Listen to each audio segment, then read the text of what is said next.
Asexual reproduction में first of all एक लफ्ज यूज हुआ है जी, पार्थिनोजेनेसिस। आप इसके वर्ड को देखें, पार्थिनोजेनेसिस, पार्थिनोजेनेसिस। अच्छा, पार्थिनोजेनेसिस से एक लफ्ज आपने प्लांट में पढ़ा था, पार्थिनोकार्पी,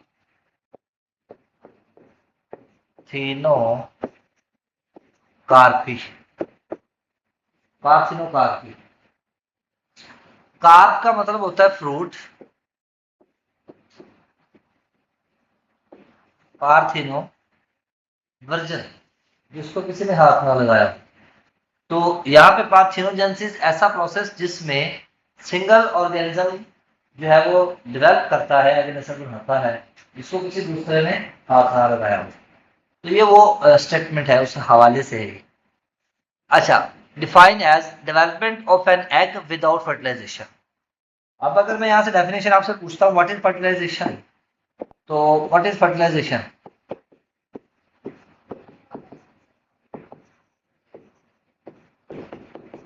व्हाट इज फर्टिलाइजेशन? हाँ जी,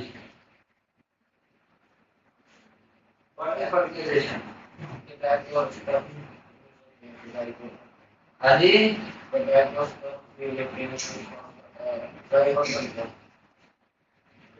मैंने कहा व्हाट इज फर्टिलाइजेशन? हाँ जी, हाँ जी, fusion of egg and sperm, this process is called reproduction, and this is called fertilization. अब प्रोडक्शन में सेक्सुअल प्रोडक्शन हो जाए, सेक्सुअल प्रोडक्शन हो, तो जो फर्टिलाइजेशन का प्रोसेस है, हम इसकी डेफिनेशन ऐसे बोलते हैं, फर्टिलाइज्ड। ठीक है, फ्यूजन ऑफ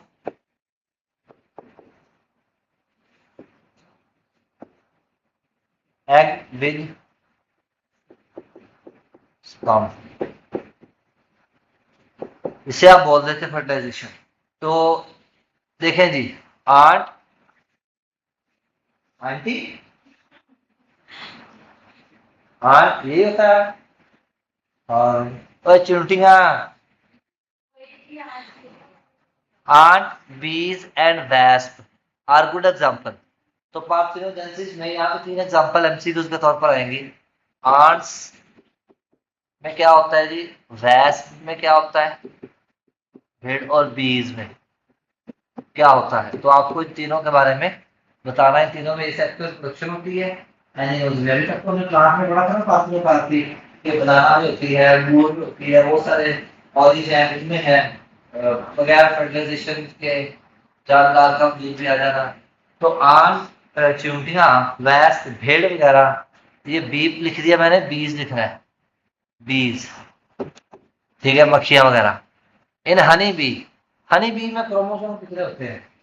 अगर किसी को याद है ना, तो उसको अभी 10 रुपए में, अभी याद तो नहीं। हाँ जी, हाँ जी, हाँ कितने? सही कह रही, गुड। वो याद है, थोड़ा सा काम थी, तो आ गया था। आपके 10 रुपए बन गए 30, जाते हुए लग रही है 32 क्रोमोसोम होते हैं हनी बी में। अच्छा, मेमोरी थोड़ी सी एक्टर है ना, याद इसीलिए। चलो अच्छी बात। Male drones develop from unfertilized eggs. शहद की मक्खियों में जो मेल्स हैं, जो ड्रोन्स हैं, जिन्हें हम लोग कट्टू बोलते हैं, वो फर्टिलाइजेशन के बगैर पैदा होते हैं। द क्वीन बी, मक्खी की जो मलका होती है शहद की, तो carrying male gametes from male, male से वो गैमेट्स तो ले लेती है, has ability to lay eggs, वो एग देने की सलाहियत रखती है, that have not been fertilized, यानी ये ऐसे अंडे देती है जो तो फर्टिलाइज नहीं हुए होते। मेल से गैमेट तो ले लेती है, लेकिन फिर आगे ऐसे अंडे पैदा करती है जो फर्टिलाइज नहीं होते, that have not been fertilized. The sperm she receive, वो स्पर्म जो इससे क्वीन ने रिसीव किए थे, from drone bee are store in the pouch close off by a valve, यानी शहद की मक्खी के बॉडी के एंड पे। फॉर एग्जाम्पल इस तरह से, ये अगर कोई शहद की मक्खी है, ठीक है, इस तरह से, तो यहाँ पे पाउच, यहाँ पे पाउच होगा एंड पे, इधर इस पाउच में, यहाँ पे पाउच में ये स्पर्म को स्टोर कर लेती है। These eggs may be fertilized or may not be fertilized from store sperm। जो स्पर्म स्टोर होते हैं यहाँ पे, या तो फिर ये एग्स फर्टिलाइज हो जाते हैं या फिर नहीं फर्टिलाइज होते हैं। तो the haploid egg develop into haploid offspring. तो वन एन जो एग हैं वो डेवलप हो जाते हैं वन एन ऑफस्प्रिंग में। One n egg, one n offspring, यानी औलाद में ट्रांसफर हो जाते हैं। तो ये जो औलाद में ट्रांसफर हो जाएंगे, it is called haploid parthenogenesis. तो हैप्लॉइड पार्थिनोजेनेसिस का एमसीक्यू इस तरह से रहेगा कि अब ये देखिए पार्थिनोजेनेसिस का मतलब है एसेक्सुअल फर्टिलाइजेशन, लेकिन इसमें हैप्लॉइड क्यों बोला? हैप्लॉइड यानी वन एन, इसलिए कि one n egg one n offspring में ट्रांसफर हो जाते हैं बगैर फर्टिलाइजेशन के। इसे आप हैप्लॉइड पार्थिनोजेनेसिस बोल देते हैं। येलो बॉक्स में लिखे in honey bee males are haploid and produce sperm by the mitosis. ये एमसीक्यूज है कि अगर ये देखें ऑफस्प्रिंग में जो क्या बन गया, अगर तो ऑफस्प्रिंग में बन गया मेल, तो फिर ये क्या स्पर्म पैदा नहीं करेंगे?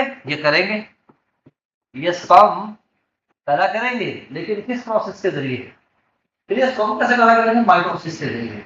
तो यही एमसीक्यू आएगा येलो बॉक्स में से कि जनाब in honey bee males are haploid and produce sperm by dash, खाली ऑप्शन आएगा तो आपको बताना पड़ेगा जी मियोसिस माइटोसिस।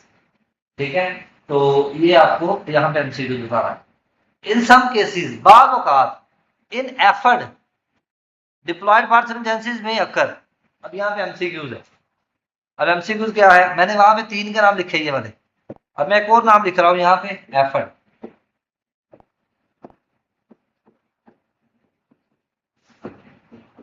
हम पूछते हैं कि जी हैप्लॉइड पार्थिनोजेनेसिस किसमें होती है?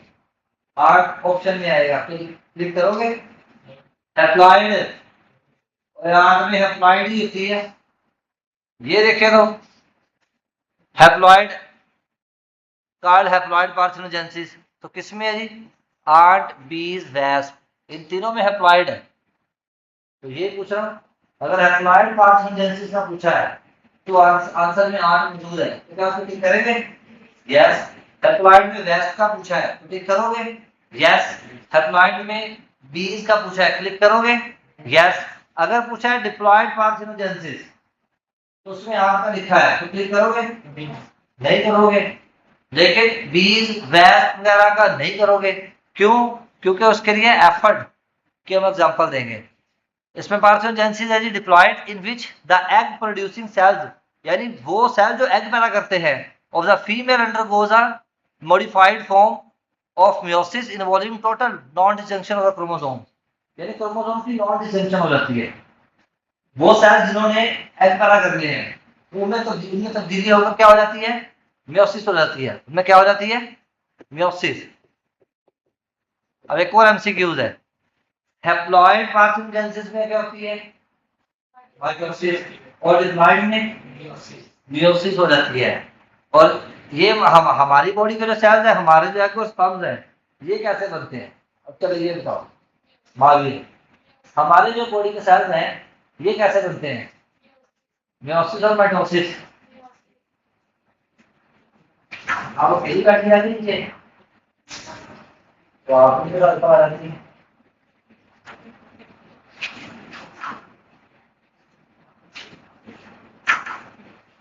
कैसे कौन सा लेंगे? आपको कौन सा लेंगे?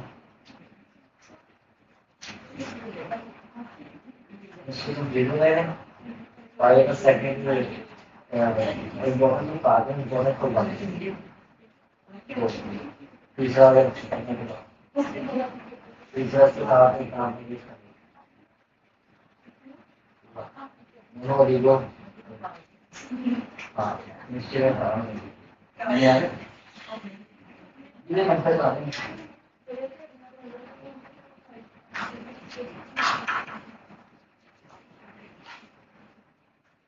अच्छा जी, हमारी बॉडी में मेयोसिस होती है। याद रखें हमारे एमसीक्यूज के तौर पर क्वेश्चन आता है। देखें, एक होते हैं हमारे बॉडी फॉर्मिंग सेल्स अभी इनका दूसरा नाम क्या है? स्मेडो सोमैटिक सेल्स। ये सोमैटिक सेल्स है, बॉडी फॉर्मिंग सेल्स, इनमें माइटोसिस होती है, ये याद रखना है। इनमें माइटोसिस होती है, ठीक है। दूसरे होते हैं जर्म लाइन सेल्स, वो पहले आपको बताया,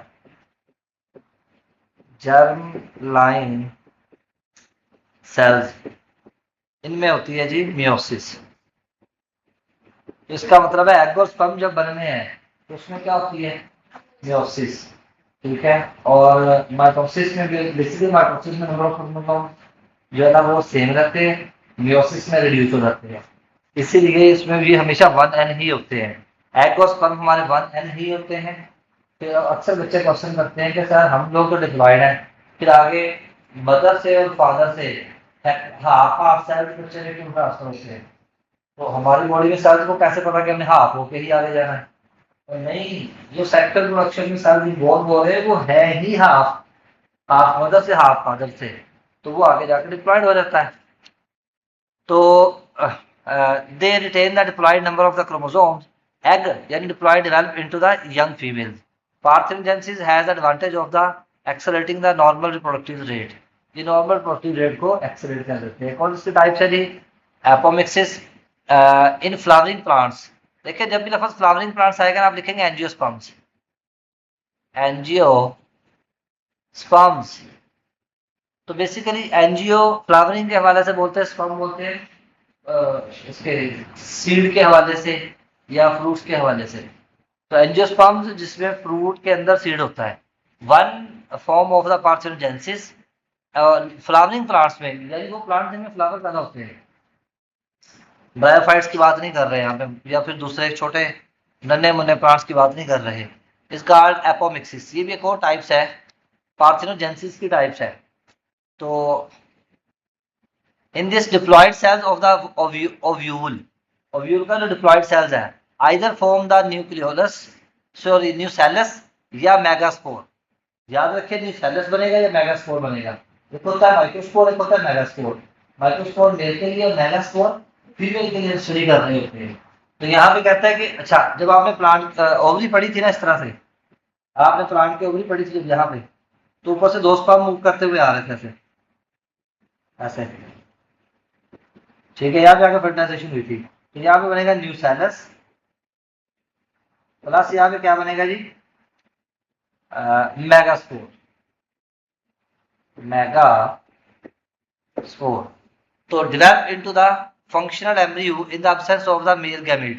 तो यहाँ पे मेल गैमेट तो एब्सेंस है, तो यहाँ पे मेगास्पोर के लिए आप किसको एक्सप्लेन कर दोगे? यहाँ पे आप बोलोगे कि वो एब्सेंस है, ठीक है। कौन सा एब्सेंस है जी? Absence of male gametes. The rest of the ovule develop into the seed and the ovary into the fruit. अब तीन डेफिनेशन है। What is seed? Fertilized ovule is called seed. What is fruit? ठीक है, ripened ovule is called fruit. और यहाँ पे एक और डेफिनेशन है कि जी व्हाट इज, एक तो आगे what is fruit, ripened ovary is called fruit. What is seed? Fertilized ovule is called seed. ये दो डेफिनेशन याद रखनी है आप। ले जी इधर कल इन चैनल्स की बात होगी सेक्सुअल रिप्रोडक्शन। सेक्सुअल रिप्रोडक्शन में जो है ना मेल रिप्रोडक्टिव सिस्टम भी एक्सप्लेन किया हुआ, फीमेल भी, लेकिन उसका टॉपिक डायरेक्ट मेंशन नहीं किया हुआ। उसमें सिर्फ जनरल बताया हुआ सेक्सुअल रिप्रोडक्शन में होता क्या है, जैसे ये सेक्टर में ये टॉपिक है, जनरल ये स्टेटमेंट है, कल इस हवाले से वो बातें की जाएंगी।